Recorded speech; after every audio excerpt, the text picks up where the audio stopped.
Good day. I'm Vincent Sarroino from GroupeSarroino, and I'm very happy to be in conversation with Ben Blickstead from Blix Renos, recommended supplier and resource in my newly launched book, The Secrets of the Wealthy Seller. And that being said, I've worked with Ben firsthand on my personal real estate projects. Particularly the last one was quite a big one. It was in 2022. It took over a year. It was a major undertaking, and we did a project where we actually added a garage and a family room on the back of the house, besides restoring the outside and the inside and everything else in between in that house. And it was a very a great experience.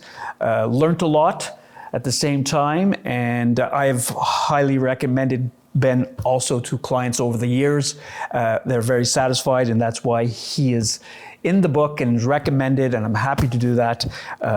And that being said, Ben, thank you for being here. Thank you for having me. And sharing to share your expertise. And can you briefly share your company profile, how long you've been in business, what briefly is your expertise as an RBQ contractor? Since about 2005, I've been doing this full time. Started out very, very small, doing thermographic inspections, actually, with an infrared camera and testing for hot and cold issues in homes and heat loss and et cetera, and electrical anomalies and that sort of thing. Migrated to just busier and busier with, renovations. Somebody said, I found one house where the guy had zero insulation in the attic, and he didn't know who to call, and I'm like, okay, well, listen, I can do that. So I just started there, and then it just snowballed, and from that, and almost 20 years later, we're still going strong. So you have a team. It's my son and I. We father and son team, and we hire out depending on what we need. We'll the size sub out, of the job. Depending on the size of the job, yeah, we'll sub out different like electrical and plumbing and that sort of thing. Obviously, and we've been just doing everything concerning residential renovations and real estate. Great. Haven't broken into the commercial that much. A little bit here and there, but we're happy with our size company, and we're going strong, and it's great. Great. Thank you for that. So what we're going to cover today is to give information, share information, what clients should look out for when hiring a contractor. Okay. Whether an RBQ contractor or someone who doesn't have an RBQ license but has a history of doing work. Contractor, because you don't always require the RBQ. Yeah. But I think for most people, they like the idea of having someone that's RBQ like yourself. Correct. That being said, the contractor to do renovations or necessary repairs to meet their timeline before putting their house for sale, for example. So I've referred you a few of those. Absolutely. And ones where people were just purchased also, where they benefit from your knowledge and your expertise and your work that you did for them, and where they renovated and they were thrilled. And I've actually received calls where people said, "Thank you so much for that." He's a great guy. Not only is he a nice guy, but he's really works really well. So thank you for that. All we can do. What would the client have to do? The first steps he has to do for verifying RBQ license and insurance? From a prospective client's point of view, yes, you want somebody who's knowledgeable, obviously, who's done some work previously in the renovation that you're looking at, like let's say kitchens and bathrooms. You're not gonna call a painter to renovate a bathroom, right? So yes, you want somebody with credentials, with references, referrals. Referrals is the biggest thing for me.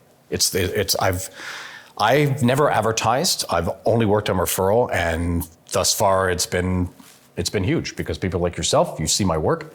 I have repeat clients. I have repeat clients. I have an arm's length list of repeat clients, and that to me is phenomenal. That's the best thing you can do, is just give me a call, refer me to your friend, whatever. You've seen my work. You know how we work. We haven't had issues, or we had issues and everything was rectified, and we just work as your house is my house when I'm inside of it. That's it. I mean, that sounds a little silly, but I mean that's what it is. I mean, I deliver the product at the end of the day. Your house is my house until the project's finished. But more specifically, if someone wanted to verify your background, is there a place so they can go, whether they to can check your RBQ? Absolutely. RBQ is an open website. You can go and verify that someone's account is valid, or that they even have one, just by the company name or phone number. You can go look up on the Régie de Bâtiment site. And so if someone wanted to verify your RBQ license and your insurance, your quality. Yeah, you just go look at RBQ. Is it something you would provide them? Absolutely, if requested, no problem. Okay. Fully bonded through RBQ and all that. Yeah. So another one is, thank you for that. No problem. And feel free to elaborate on any of these points that I'm sure as we go along. Going along. So what are the key factors in a contract to be signed together with a client? So I know that maybe you can break that down, because I think you've got your own budget first, right? Like the client, you want to have your established budget. What is the scope of the project? What are their goals? They want to do the kitchen. They want to just do a touch up. They want to paint job, right? Just to get it, either they're selling it or they want to make it, or they just bought it, like you said, and they want to just make it a little more homey, or fix this, fix that. Just break down your budget of your renovation, and start from there. Okay, so then it's a design thing, and your viable solutions with the allocated budget. What are your goals? And we prioritize that. Because if you're living in the house and you're redoing your kitchen, you have an issue, right? Where are you cooking? You're living in the house. That's a huge problem for a lot of people. Maybe you can just give an example. You show up at someone's house, I've recommended you, or someone else has recommended you. So we sit down, they give us their scope of their budget, and do you have set questions for them do you speak to them beforehand, sort of to get an idea before you get to the house? Yes, I kind of find out what their timeline is, what their budget is. If they want to give that over the phone, there's no real issue.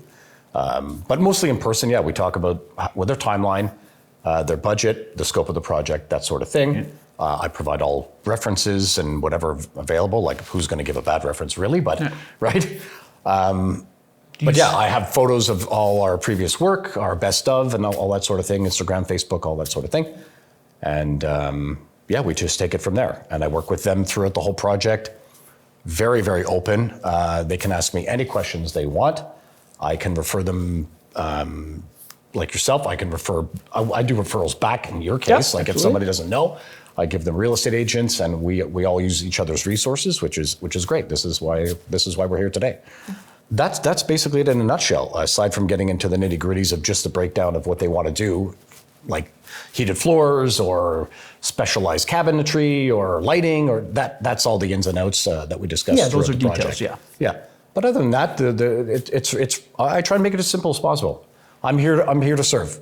So Ben, what are the key factors in a contract to be signed together? Contract details. So basically, what is it? The research and hired qualified professionals was a point that you had talked about, and can you just elaborate briefly on what that would look like, or what you can recommend to a client?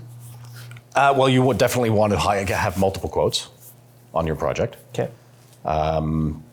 Obviously, look for somebody who's reputable, licensed. Yep. With all the available, depending on the jurisdiction, you have all these different building codes and et cetera. You need somebody who's knowledgeable. That's it. I mean, it's really not that hard.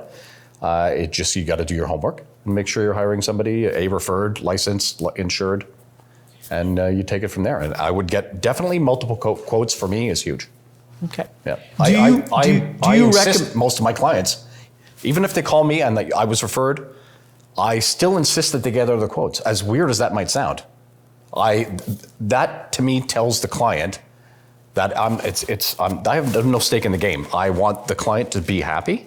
They need to do their homework, and they want quality for their money.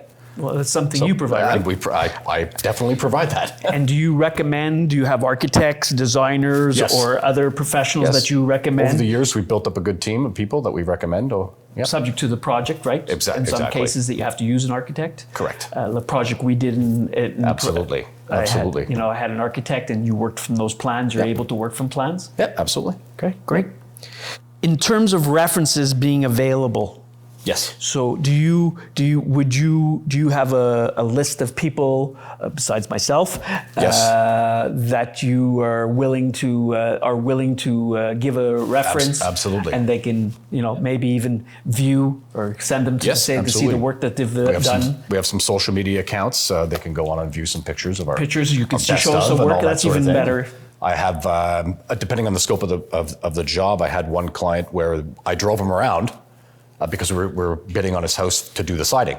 So I took him around to 2 other houses that we did the siding on, so we could have a physical look of our work, and that worked out great. We got the job. So yeah. Yeah, visuals great, right? It's Because huge. people get It's to see huge. it and then hear firsthand from somebody else. Yeah, exactly. It's not from you; it's firsthand their experience with you. So that's fundamental. Correct. What questions should the client ask in terms of knowledge of whether they need permits or about the rules as per regulations, codes? That's a good question. That ranges a little bit from city to city because most renovations residential for us don't require permits unless you're changing structure. Okay. So most clients are going to they're not even going to bother calling the city, but I kind of encourage them just to do that anyway. Call is just, hey, listen, you don't have to give your address. You could call the city and just find out a little bit. But the contractor you're hiring should know exactly what permits are required for what work to be done.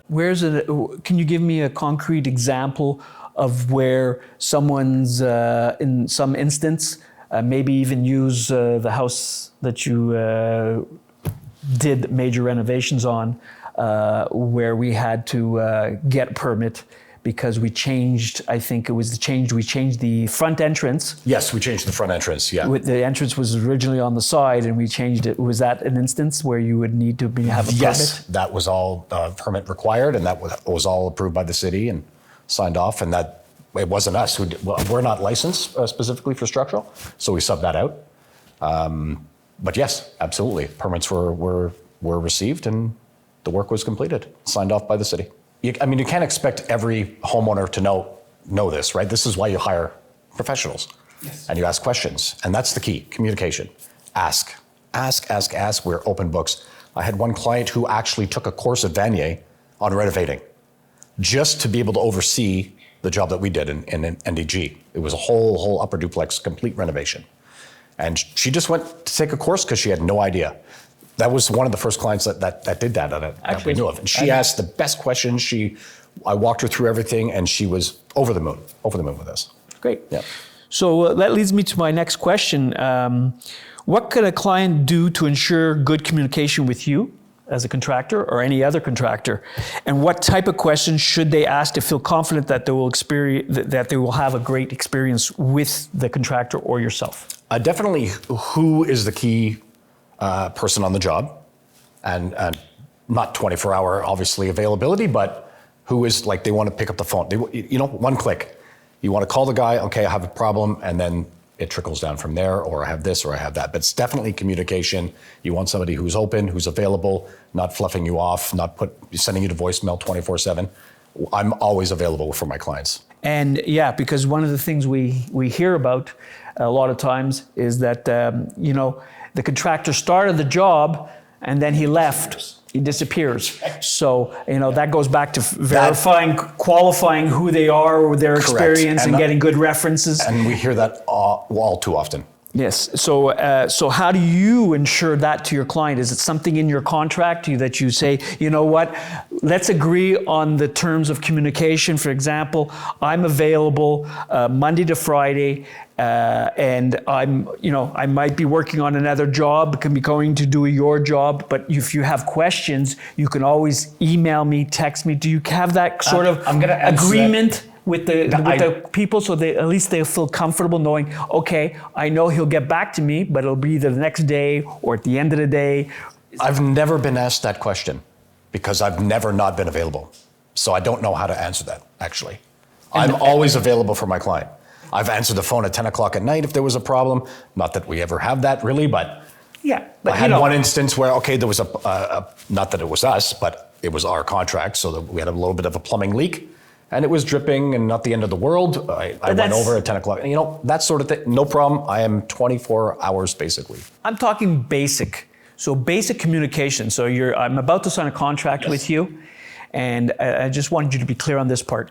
And I want to know, from what time to what time can I communicate with you? And should I text you? Should I email you? Should I leave you a voicemail? What is the best method of communicating with you and knowing that I'm going to get a return reply within a normal... Emergency phone call right away. I'll answer as soon as possible. You know, sometimes I can't answer right away, but I will answer within the first half an hour. Or text, phone, text, no problem. I don't really have anything in writing, but like I said, I've never been asked that question. I've never had a breakdown of communication. You will now. I will now. That's right. Knock on wood.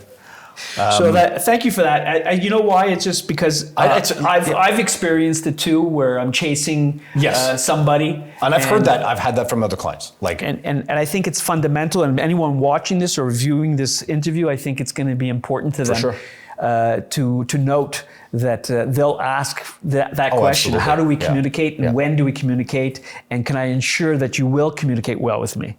Correct. I'm always there. Great. I'm always there. I think fundamentally, I think clients wanted to know. I think these are fundamental points before hiring a contractor like yourself, and knowing some of the key points of what they need to do. To qualify a contractor or to call you and know how you work a little bit. So I want to thank you for being here today and providing that information. And if you need Ben's contact information, by all means, go to the resource section of the book and you will find Ben's detailed information. You'll find you'll be able to see where you can go check him out, and myself. And again, thank you so much for being here. Thank you for having me. Please do. He's like I said, a great guy, but also a great contractor. And I think you'll be very pleased. Have a great day. Thank you very much. Thank you so much for your time today. Thank you.